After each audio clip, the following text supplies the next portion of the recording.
Hello everyone, সকলে কেমন আছো? আশা করছি সকলেই খুব ভালো আছো আর আমিও ভালো আছি। দেখেই বুঝতে পারছো কী রান্না করছি। হ্যাঁ, কচু লতি দিয়ে বাটা মাছের ঝাল। ঠাকুমা দিদাদের হাতে তো এই রান্নাটা প্রচুর খেয়েছি, আর বিয়ের আগে মায়ের হাতেও এই রান্নাটা খুব খেয়েছি। এখন তো বিয়ে হয়ে গেছে, ইচ্ছে থাকলেও আর মায়ের হাতে রান্না খাওয়া যায় না। যবে বাড়ি যাই তখন মায়ের হাতের, বৌদির হাতে রান্না খাই। তবে আজকের রান্নাটা চলো তোমাদের সাথে একটু শেয়ার করি। প্রথমে মাছটাকে আমি নুন হলুদ মাখিয়ে নিয়ে সর্ষের তেলে লাল লাল করে ভেজে তুলে নিচ্ছি। এই দেখো, এক এক করে আমি আস্তে আস্তে মাছগুলোকে ভেজে নিচ্ছি। বেশি কড়া করে ভাজবো না। মাছগুলো আমার ভাজা হয়ে গেছে। এবার কথা বলতে বলতে ভুল করে ফেললাম, দেখেছো?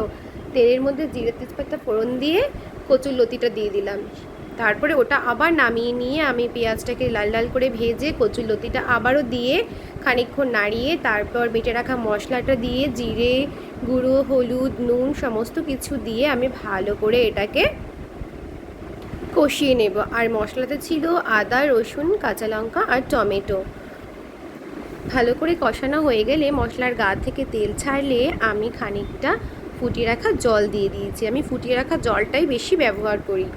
তারপরে দেখো ঝোলটা যেই ফুটতে আরম্ভ করেছে তখন আমি ভেজে রাখা বাটা মাছগুলো দিয়ে দিলাম। তোমরা কারা কারা এই ধরনের রান্না খেতে ভালোবাসো অবশ্যই খেও, আর যারা খাওনি তারা একবার খেয়ে দেখো, ভীষণ ভালো লাগবে। ভিডিওটা দেখার জন্য ধন্যবাদ সবাইকে, টাটা।